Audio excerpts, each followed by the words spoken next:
Welcome back to Book Club Preview. Today we're looking at The Hobbit, Chapter 10, A Warm Welcome. Whew. And in this chapter, the dwarves finally, well, I don't know about finally, but it feels like they've been in those barrels for a long time. But it starts off with the elves continuing pushing and floating the barrels down the river. And I mean, this takes several days. Bilbo learns while he's on that journey that the path that they were on through Mirkwood Forest actually ended early and became very dangerous. So the only safe path from Mirkwood to Lake Town, which they want to go into the Lonely Mountain, was actually the river. So even though they were in these terrible conditions, this was the only real path they could have gone. So kind of luck, kind of fortune, or maybe other powers influencing this. But they were able to find the right path and go the right way, even though it was a really awful journey. They finally go down the river. They see the Lonely Mountain, and man, Bilbo's like shocked at how lonely, I guess it looks, how scary, how powerful, how large. The lake that the river comes out on is huge. Bilbo couldn't even imagine a lake being that big. Finally, the elves kind of push the barrels over to the shore, and then they go off to relax and drink and eat with some humans.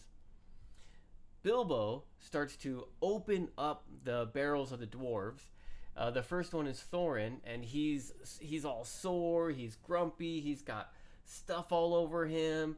I mean, he is not happy. But eventually, he kind of starts to wake up, and he starts to rub his arms and helps Bilbo get all the other dwarves out. Now, when the other dwarves come out, I think 6 of them were awake. Like, they can pound on the barrel and they can reply. Or maybe 6 of them couldn't reply. But whatever it is, some of them were actually like half drowned. Like water got into the barrel. They're like, but crazy from just being stuck in a barrel for a few days. And finally they get them all out. They are very upset, and they're not very happy with Bilbo. Although, of course, Bilbo saved their lives. But they're finally all released. What should we do next? Well, let's go to Lake Town. So some of the dwarves have to be left because they're still kind of gone. They go to Lake Town. They meet the captain of the guards. He takes them to the master of the town, who's having a big party.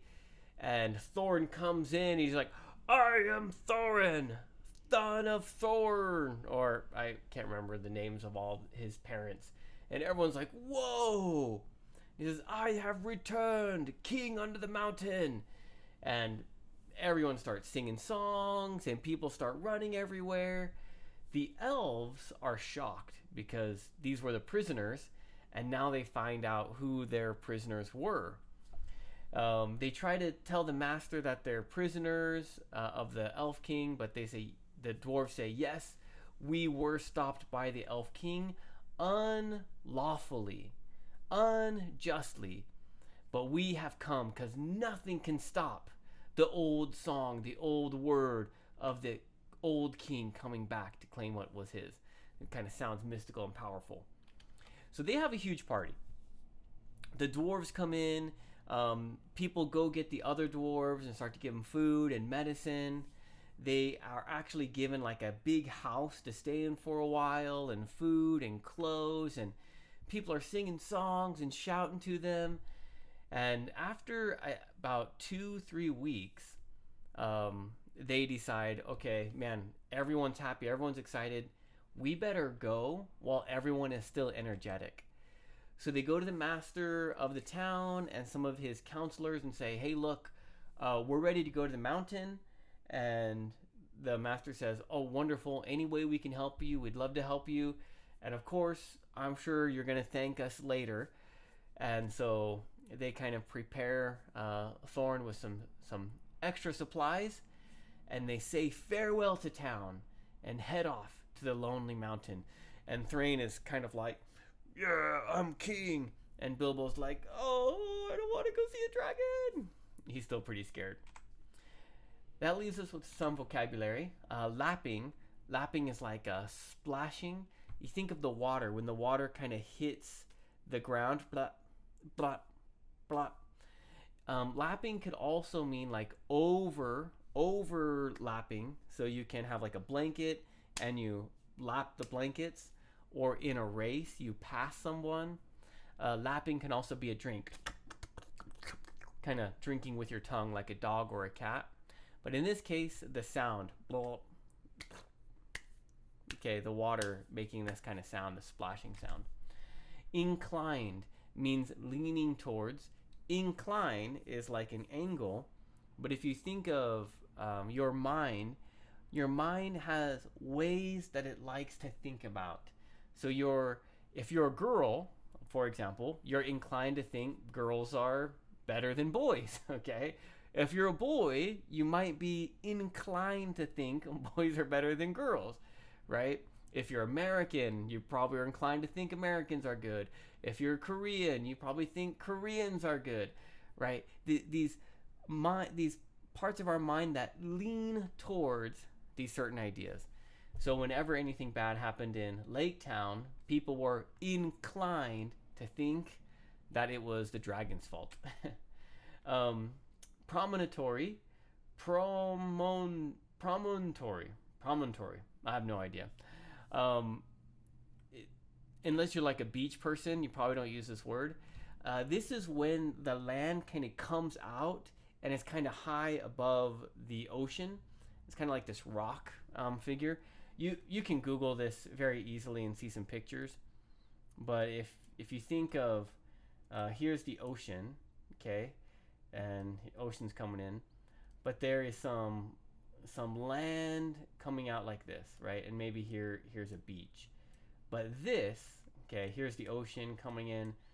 This outcropping, this outstretched part into the ocean is the promontory, which protects Lake Town from the waves. Excuse me. Okay. Let's continue on. Excuse me again. So sorry. Moored. Moored is tied. It's like a boat. The barrels were come in and they were tied to the land so they didn't float back out into the lake. Toll is a cost. So imagine usually for like a bridge. If you want to go across the bridge, you should pay some money. Solemnities. You think of like solemn, which is serious, respectful. Solemnities, serious and respectful things, like traditions. Okay, so the police officer, this captain, is dealing with this king, and they're trying to have the right words and traditions and customs to do everything correctly. But man, the dwarves are hungry and tired, and they say, man, enough with this. Let's go see the master. Famished is starving, hungry, very, very, very hungry. Key, which is, so this word here, it looks like quays, but I believe it's pronounced keys. A key is like a pier, so where like cement or dirt or stone built by humans kind of comes out into a lake or into an ocean or even into a river so boats can go there. Waylaid means to be held or stopped. Enmity is like hatred or so it's this bad feeling towards something or someone. So you can think about, the humans in Lake Town, if they protect the dwarves, then the Elven King might feel some anger or might feel some like revenge or something towards the humans in Lake Town. So this is hate, enmity. And that leaves us with our discussion question, which is kind of like the dwarves here. Have you ever been really ungrateful for something and then later on realize that maybe it was a good thing and then be thankful for it in the end, right? When the dwarves get out of the barrels, they are not happy to see Bilbo. They are not nice to Bilbo. But after they spend a few days in the large house getting food, getting new clothes, and washing, then they're like, Bilbo, you're awesome. Has anything ever happened like that to you? Probably not with the barrel, but maybe in other situations. Of course, please make your own discussion question. That is all the time that we have for today, but thank you so much for joining me for this episode of Book Club Preview. I'll see you soon. Bye-bye.